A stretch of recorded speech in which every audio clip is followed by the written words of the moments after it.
Welcome to Gyandeep School. Today I am going to teach you subject maths for class 3 subtraction. Subtraction means होता है घटाना, या फिर आप बोल सकते हैं किसी चीज़ से, जैसे आप ले लीजिए 4 या 5, 4 लीजिए, ठीक है। 4 में से अगर 2 माइनस कर दिए या घटा दिए, ठीक है। एक तरह से सब्सट्रैक्शन को माइनस भी बोलते हैं और एक तरह से उसे घटाना भी कहते हैं, ठीक। अब देखिए, अगर आप किसी बड़े नंबर से छोटे को आप घटा देते हैं, उससे ही सब्सट्रैक्शन कहते हैं, ठीक है। सब्सट्रैक्शन, आज टुडेज टॉपिक क्या है? Subtraction with regrouping. पहले हम लोगों ने पढ़ा सीखा क्या? सब्सट्रैक्शन विदाउट रीग्रुपिंग, की जिसमें कैरी नहीं होता था और हम लोग सब्सट्रैक्शन करते थे। बट आज जो हम लोग पढ़ेंगे इसमें है कि किस तरीके से हम कैरी लेके माइनस करते हैं या फिर सब्सट्रैक्ट करते हैं, ठीक है। If any digits of minuend is smaller than its corresponding digits of substandard, we subtract using regrouping. देखिए, जब क्या होता है कि minuend हमारा छोटा होता है और सबस्टैंडर्ड जो है उसका डिजिट्स बड़ा होता है, तब हम लोग नेक्स्ट प्लेस से क्या करते हैं? कैरी लेते हैं ना, रीग्रुपिंग करते हैं, ठीक है। और जब भी हम लोग कैरी लेते हैं 1, लेकिन वो कैरी 10 माना जाता है, ठीक है। और सबसे पहले देखिए, लेट अस सब्सट्रैक्ट 235 फ्रॉम 523। पहले भी बताए थे मीनवेंट किसको कहते हैं? जो लार्जर नंबर होता है उसे मीनवेंट कहते हैं, और जो स्मॉलेस्ट नंबर होता है उसको सबस्टैंड कहते हैं, ठीक है। अब देखिए, जब हम सबसे पहले अरेंज करेंगे इसे कॉलम में, तो कॉलम में जब हम अरेंज करते हैं तो ऊपर जो हमारा होता है वो मीनवेंड होता है, और मीनवेंड हमेशा लार्ज नंबर होता है, ठीक है। और जो छोटा नंबर होता है वो उसके नीचे होता है, ठीक है। अब आप इसे अरेंज करोगे प्लेस वैल्यू के उनको ध्यान में रखते हुए आप डिजिट्स को अरेंज करना, ठीक है। देखिए, यहाँ स्टेप 1 पे आते हैं हम लोग। सबसे पहले arrange the number in the columns and then follow this step. आप इस स्टेप को फॉलो भी कर सकते हैं, और इधर मैं आपको ऐसे अरेंज करके कॉलम में भी बता रही हूँ, ठीक है। देखिए, सबसे पहले हम लोगों ने नंबर को अरेंज किया है कॉलम में, और मीनवेंट जो है हमारा वो ऊपर है और सबस्टैंडर्ड नीचे है। अब हम लोग को क्या निकालना है? डिफरेंस निकालना है, मतलब उसका सब्सट्रैक्शन का रिजल्ट निकालना है, ठीक। जब इसे हम लोगों ने डिजिट्स को जो अरेंज किया है वो प्लेस वैल्यू के को ध्यान में रखते हुए अरेंज किया है। आप देखिए, राइट साइड से कभी भी नंबर जब आप अरेंज करोगे तो वो किधर से? राइट साइड से। और जो सब्सट्रैक्ट भी करेंगे, ऐडिंग भी करेंगे, वो हम राइट साइड से करेंगे, ठीक है। जैसे आप देख रहे हैं, वंस प्लेस है, वंस, टेंस, 100। यहाँ 3 डिजिट्स का नंबर है और 3 डिजिट्स के नंबर को ही हम लोगों ने सब्सट्रैक्ट कर रहे हैं, ठीक है। अब देखिए, इसमें अब वंस प्लेस पे यहाँ देख रहे हैं आप 3 है और यहाँ 5 है, सबस्टैंडर्ड 5 है, और जो मीनवेंड है हमारा 3 है। तो क्या हम इसे सब्सट्रैक्ट नहीं करेंगे? सब्सट्रैक्ट करेंगे, बट किस तरीके से? उसके लिए हम रीग्रुपिंग करेंगे। अब यहाँ भी आप देख रहे हैं 2 है, उस टेंस प्लेस में 2 है। 2 से हम लोग 1 कैरी करते हैं, तो वो 1 जब कैरी करते हैं, मतलब 1 नहीं, वो टेंस होता है। हम लोग जो लेते हैं वो टेंस कैरी लेते हैं, ठीक है, वंस नहीं लेते। बोलते हैं 1 कैरी ले रहे हैं, लेकिन वो 110 होता है, ठीक।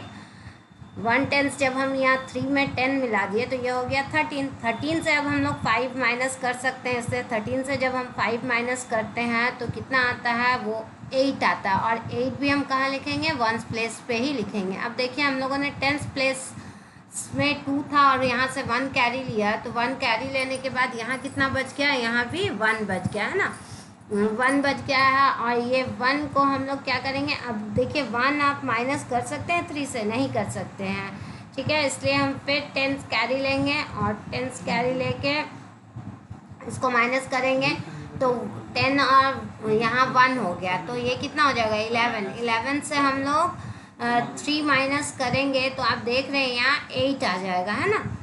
11 से जब 3 माइनस किए तो 8 आ गया। अब यहाँ से जब हम देख रहे कि आप 100 सेकेंड स्टेप हो गया, अब थर्ड स्टेप में आते हैं। 8 जो था वो कहाँ लिखे हम लोगों ने? टेंस प्लेस पे ही लिखा, क्योंकि हम लोगों ने टेंस प्लेस का वर्क किया था इसलिए। अब देखिए, हम लोग थर्ड स्टेप में आते हैं, वो 100 प्लेस का है। यहाँ हम लोगों ने 1 कैरी ले लिया 5 से, ठीक है, 1 कैरी लिया तो 5 से, तो यहाँ बच गया हमारा 4, 5 से हो गया ये 4। ठीक है, जब यहाँ अब 4 से हम लोग को 2 माइनस करना है, यहाँ जो देख रहे हैं आप 100 प्लेस में अब 4 माइनस 2 तो कितना हो जाएगा, थर्ड स्टेप में 2 आता है। जब 2 आएगा वो 2 हम लोग कहाँ लिखेंगे, वो भी 100 प्लेस पे ही लिखेंगे, ये थर्ड स्टेप था। ठीक है, अब जो हमारा डिफरेंस आया है वो डिफरेंस है 288। अब देख रहे हैं यहाँ आपको देखिए स्टेप वाइज अरेंज कॉलम में करके दिया गया है और यहाँ आपको वर्ड्स में लिख के समझाया गया है। ठीक है, अब एक चीज़ जब भी ध्यान रखिएगा, अगर इस जगह पे ज़ीरो होता, ठीक है, कोई भी एक जगह पे ज़ीरो होता, आप ज़ीरो से किसी भी डिजिट्स को या किसी भी नंबर को आप माइनस कर रहे हो तो नंबर इटसेल्फ होगा, क्योंकि जो भी नंबर रहता है वही आता है। ठीक है, इसको आप ध्यान पे रखेंगे। और जब कैरी की बात आती है, आप 1 लेते हैं लेकिन आप बोलते हैं 1, जो हम लोग इस डिजिट फर्स्ट डिजिट से सेकंड डिजिट में जब लेते हैं, जैसे 10th प्लेस से 1st प्लेस में जब कैरी लेते हैं तो 1 इसमें 10th प्लेस में माइनस करते हैं, लेकिन ऐड जो करते हैं वो 1st प्लेस में 10 ही करते हैं। ठीक है, इसको ध्यान रखिएगा। ठीक, अब now today's work for you exercise 3.2 है, ये भी सब्सट्रैक्ट ही है और रीग्रुपिंग से ही सब्सट्रैक्ट करना है आपको।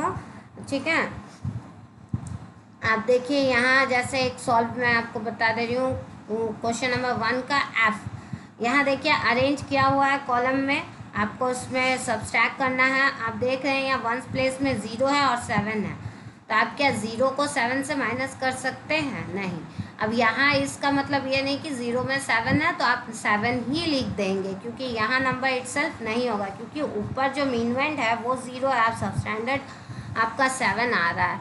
ठीक, इसलिए आप क्या करोगे 1, इसमें भी आपको कैरी लेना है, क्योंकि छोटे डिजिट से आप बड़े डिजिट्स को माइनस नहीं कर सकते।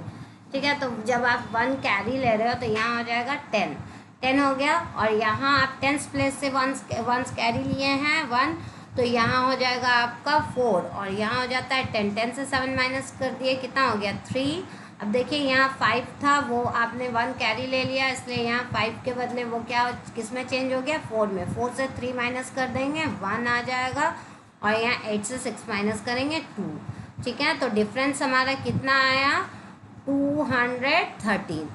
ठीक, आप यहाँ भी देखिए इस तरीके से आप रीग्रुपिंग करके इसको माइनस करेंगे और अरेंज किए हुए हैं कॉलम में। ठीक, सेकंड क्वेश्चन में आते हैं, right in column form and find the difference.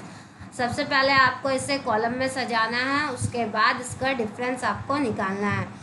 ध्यान रखिएगा कि हमेशा जब भी आप से कॉलम में सजाओगे तो बड़े नंबर को ऊपर लिखोगे, और हमेशा लार्ज नंबर ही हमारा मीनवेंड होता है, स्मॉल नंबर सबस्टैंडर्ड होता है। ठीक है, अब देखिए यहाँ जैसे इसे आप पहले अरेंज कर लोगे कॉलम में, जैसे ऊपर आप देख रहे हैं कि ऊपर के क्वेश्चंस में कॉलम में अरेंज किया है, इस तरीके से आप सेकेंड क्वेश्चन का जो भी सॉल्व है इसको आप अरेंज कर लेना कॉलम में, और उसके बाद फिर इसका डिफरेंस निकालोगे। डिफरेंस मीन्स जब आप दोनों नंबर को माइनस करेंगे जो रिजल्ट्स आएगा उसी को ही हम डिफरेंस कहते हैं, ये शुरू में भी बताए थे। ठीक है, इसलिए आप इसे अच्छे से बना लेना। ठीक है, और किस तरह की ऐसे मेरे हिसाब से अब कोई भी इसमें, आई होप कि आप लोग को समझ में आ गया होगा। जहाँ नहीं समझ में आया है उसको आप जब सॉल्व करेंगे तभी आपको समझ में आएगी कि कौन सा सॉल्व आपको समझ में आ रहा है और कहाँ नहीं आ रहा, कहाँ किस तरीके की दिक्कत हो रही है। ठीक है, अब बिना सॉल्व किए आप बिना जब तक आप सॉल्व नहीं करोगे आपको समझ में नहीं आएगा, तो इसलिए अपना वर्क को आप कॉपी में कर लीजिएगा। ठीक है, आज जो वर्क मिला है सब्सट्रैक्शन है, इसमें मैंने मेरे ख्याल से मैंने सब ही चीज़ों को बता दिया है जो इसमें आपके जान चाहिए। ठीक, अगर जहाँ आपको नहीं समझ में आ रही है तो उसके लिए आप एग्जांपल्स देख सकते हैं, सॉल्व एग्जांपल भी है। ठीक है ना, थैंक यू।